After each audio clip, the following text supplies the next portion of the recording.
Bob and Timmy are in a department store.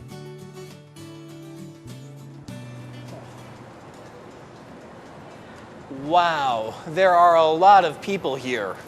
Yeah, there are. I need a baseball cap. Where are they? I don't know. Ask the clerk. She's near the door. I'm sorry. Where are the baseball caps? They're on the second floor. We're in the basement now. Where are the stairs? First, go straight, turn right at the food court, and walk towards the t-shirts. The stairs are on the left. Great, thanks. No problem. Come on.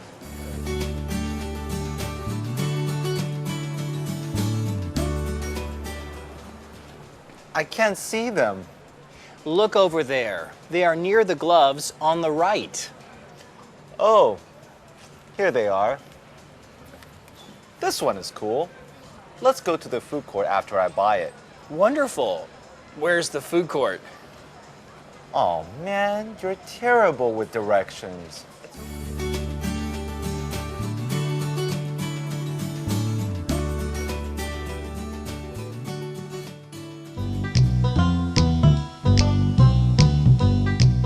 Hello everyone, I'm Jeff. I hope you guys are ready to discuss the dialogue from Unit 8.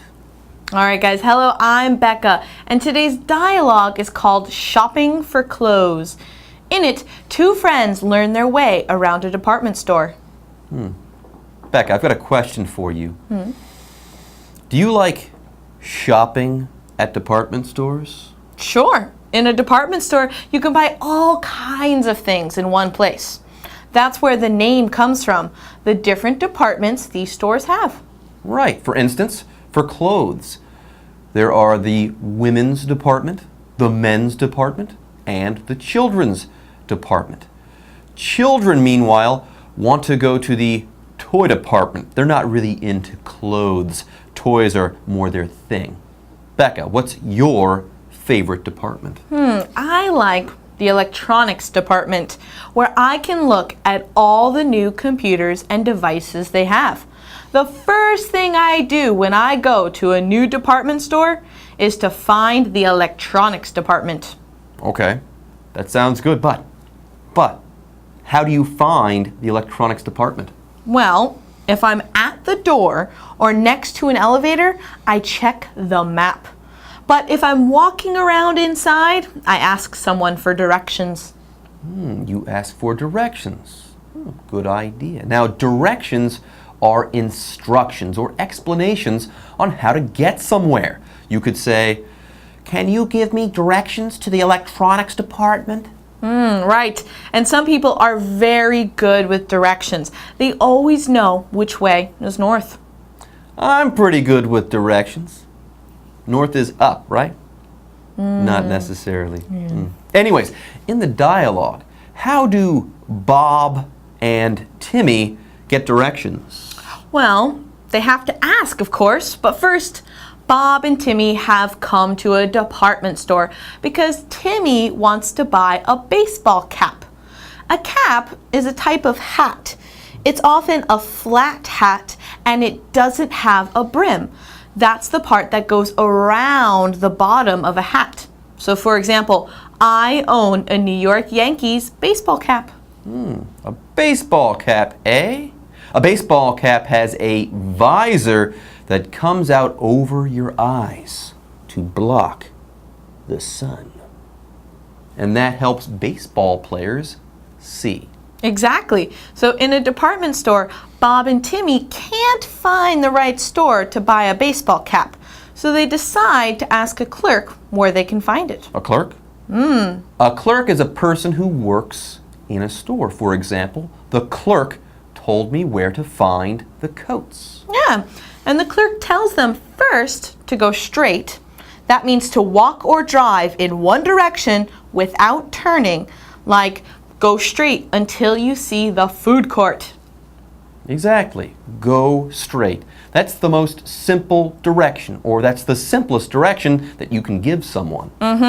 And the clerk then tells them to turn right at the food court. This is a common sentence structure for people walking or driving. turn right or turn left. Turn right or turn left. Yes, those are great directions. But if we're talking about the food court, I don't want to turn right or turn left. I want to stop and eat something, not turn. All right, but in the dialogue, the clerk says to turn right there.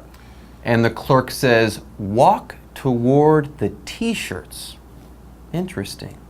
Now here we have the word toward. Toward means in the direction of something. For example, Jim was walking toward the door when I saw him. Exactly. Exactly. Now sometimes people say towards. That means the same as toward. You can use both words, toward or towards.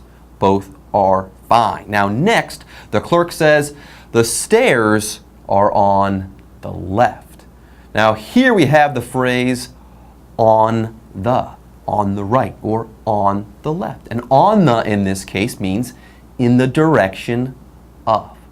Now back to our friends in the dialogue. Apparently they find the stairs and they walk upstairs. Yes, here we have the adverb upstairs.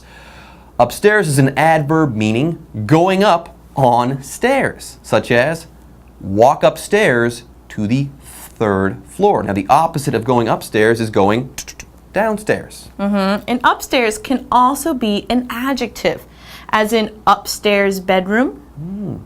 Now once he's upstairs, Bob finally finds the baseball caps near the gloves. Now people wear gloves on their hands to keep them warm. For example, I have new gloves for winter. Now baseball players wear baseball caps and they also wear baseball gloves. But those gloves, they're not meant to keep those players' hands warm. Okay, those are meant to catch a baseball. So we're talking about different types of gloves in this case. Now, what happens at the end of the dialogue? Well, first, Bob and Timmy decide to go to the food court. You know something? I like Bob. I like Bob and Timmy. But Bob has already forgotten where the food court is. What a goon. I know, that's right. Is Bob good with directions? No. As Timmy says, he is terrible with directions. Now, terrible is an adjective that means very bad. For example, I am terrible with computers. I don't even know how to plug one in. I know, a person might be terrible at a lot of things, like with directions, or terrible at cooking, like Jeff. And you might eat terrible food if I'm cooking, or see a terrible movie. And one final note on the dialogue. What does "oh man" mean? Oh man is an expression. It's one of those things that we say to express emotion. Yes, if you say oh man, that means you're in the middle of a situation that's not very good. By the way, this phrase, oh man, is very informal. This phrase or expression isn't something you would say at a job interview or at a Michelin star restaurant. And some other ways to express emotions that are in the book are meaning I don't know, and wow, meaning surprise. And that might be a good surprise or a bad surprise, depending on what's going on. For example, wow, I won the lottery. That's a good thing. That's positive. Or you could also say, wow, I lost the card game and all my money. That's not a good thing. Okay, so yes, these have two very different meanings when you use a different tone. Yes, the use of wow varies based on how you use or say that word. Oh man, it's time to stop now. Hey, can you give me directions on how to get to the bus stop? All right, well, that's it for the dialogue section. We hope you'll join us next time to look at Unit 8's reading, which is about the world's biggest department store. All right, guys, thanks for joining us. Bye-bye now.